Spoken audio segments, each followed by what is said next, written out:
and see if you do it better than me. Show you how it's done. We're working on Hello Sunshine, a survival mystery game where you play the nomad who's walking in the shadow of a giant robot. And you're on a journey to get to a tower, and the journey is all about figuring out who you are, where you're going, and what is the mystery of this grander world you're in. We put out a trailer which shows this epic robot battle, which people found really cool. And the game actually starts with that. And right after that battle is done, we just let the player take the control. It's just you, the sun, which is very dangerous in this world, and the giant robot. And the giant robot's shadow is your haven at the start of the game. You venture out to the shadow to find resources, to learn more about the world, to investigate mysteries. And as the game progresses, you have the ability to move further into the world and out of the shadow and stay out of the shadow longer. But you're always following this robot, and the relationship between the main character, the player character, and the robot is key. It's instrumental in this game. But you're always on a journey. The robot is always walking ahead. So unlike a lot of survival games, which are about sort of having a hub and then you sort of venture out from that, your hub keeps moving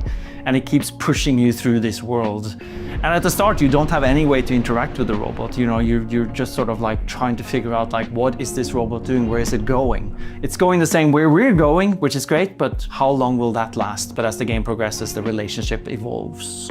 All you know is that you have to sort of get to somewhere. You don't even know what that somewhere is at the start, but you know you're in this world that is like the ruins of a corporate empire.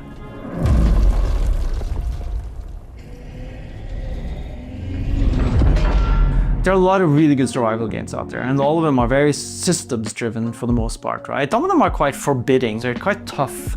They require quite a lot from the player. We wanted to make something that's a little bit more forgiving, and that's also a little bit more narrative. But of course the game is very systems driven. Heavy is the wrong word because we don't want the systems to weigh you down on this journey.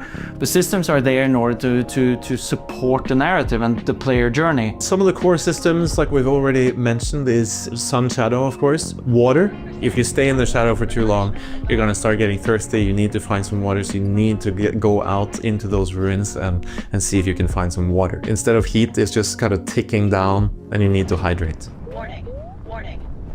Water tank reserves at 5% capacity. Replenishment advised. The reason we made co-op is for two people to sit on the couch with two controllers and play split screen. There are so few games that allow for that. You know, I have a daughter and I love playing games with her, but sometimes there aren't that many games where you can sit together and play and have an experience where, like Jonathan said, you can either go together somewhere or you can sort of split up once you feel more confident and go apart. Hello Sunshine is coming to PC. It's available on Steam to wishlist, and you can also sign up for our playtests, which are starting soon.